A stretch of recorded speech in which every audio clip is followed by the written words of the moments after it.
Hey everybody, this is Dan. How you doing? This video, it's not going to be too long, but I'm going to talk about two great men. One great man that's known for his more non-violent side and let's sing along and get along side is Martin Luther King Jr., a great man. But many don't know, prior to his death, Martin Luther King spoke about redistribution of power in America at the highest levels of government. And he started to expose exactly what the congressmen, the United States congressmen and the United States senators were doing at that time with the redistribution of land grants to white farmers, allocating subsidies to white farmers and encouraging them not to farm and giving them farm aid and all kind of things that they were doing even-handedly to keep minorities in America down at that time. Martin Luther King has started to speak out about that, and that's one of the reasons why I really believe he was assassinated, because if you get to the root cause of the problem instead of dancing all around it, and Martin Luther King had that vision to see what the root cause was, it wasn't that we were discriminated against and blase, it was that we had no governmental power. Martin Luther King started to speak truth to power, and therefore he had to go. It was bad enough Malcolm X had done it. Then Martin also came along and did it. The next man is Frederick Douglas. And what I want to share with you is a speech called "What Are Colored People Doing for Themselves?" Just a small section of it. And he did the speech July the 14th, 1848. And I want you to see that what he was talking about applies directly to what's going on today, because we have not changed one iota.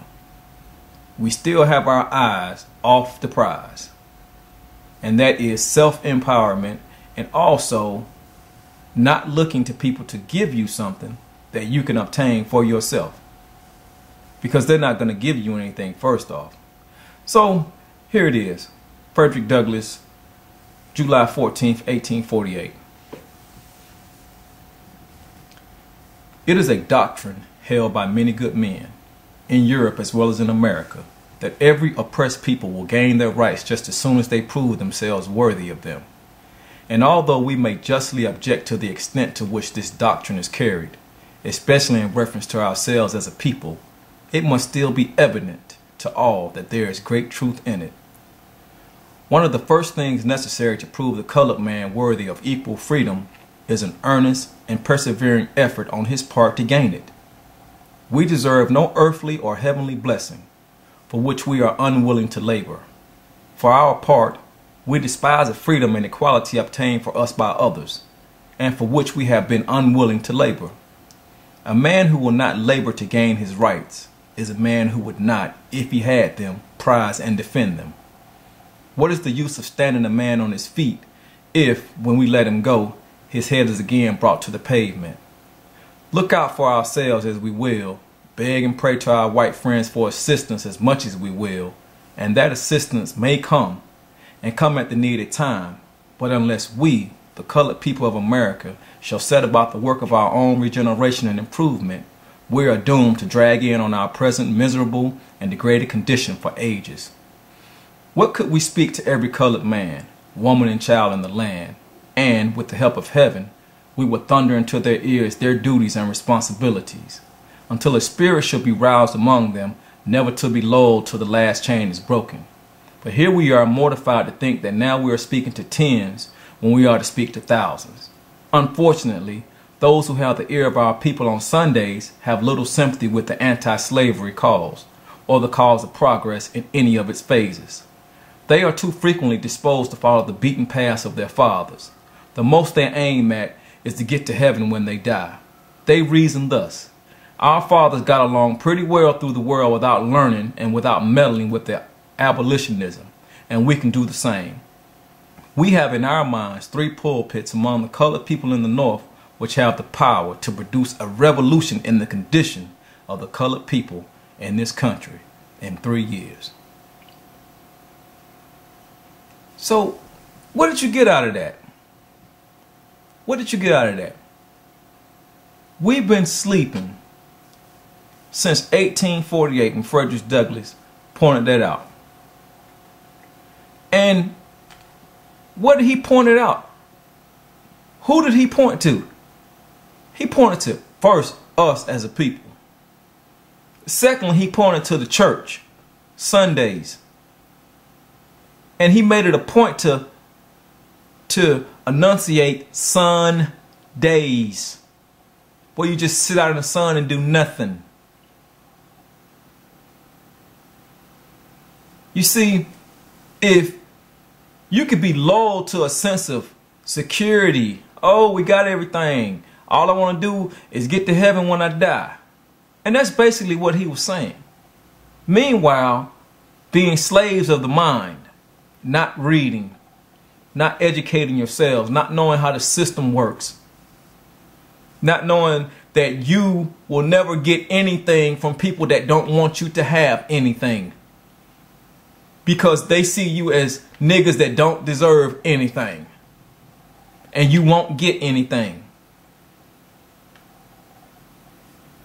Do you know why slave masters often compared Negro slaves and animals?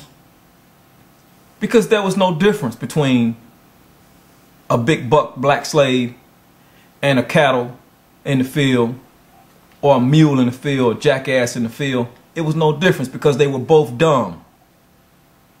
And they both did the same thing. They fed off their desires. And what are we doing today?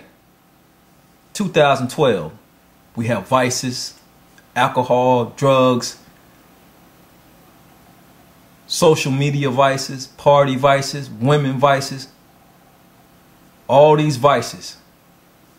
And we're like a beast of burden. So you go through your life, highballing your life, all through your life, never learning a damn thing.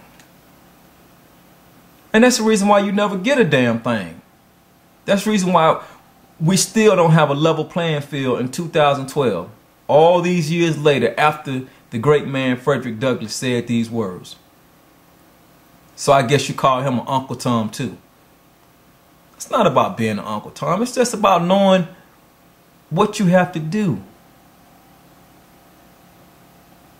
Now here we are, begging at the white man's door. And when I say white man, I mean the political system. I'm not prejudiced at all. But I just have to speak truth to power. It is what it is. It's a bunch of white men that control the lawmaking body of this country. So we're begging the white man. Let's just be honest, people.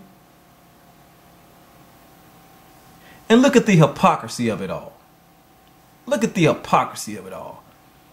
You're begging the same government that you criticize every single day, and still criticize in the midst of begging at their feet. Like massa.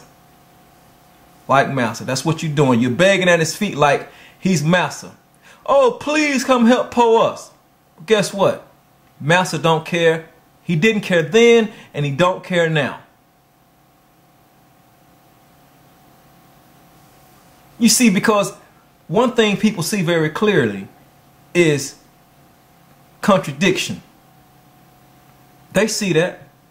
You think they don't pay attention to your no snitching campaign? You think they don't pay attention to the crime statistics in your community where you live at?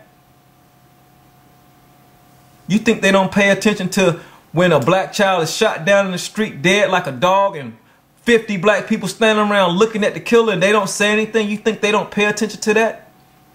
You think they're not paying attention to the lawyer of Trayvon Martin when he says the police are lying about that cut? This is the very same people that they are depending on to do something when it comes time to go to court.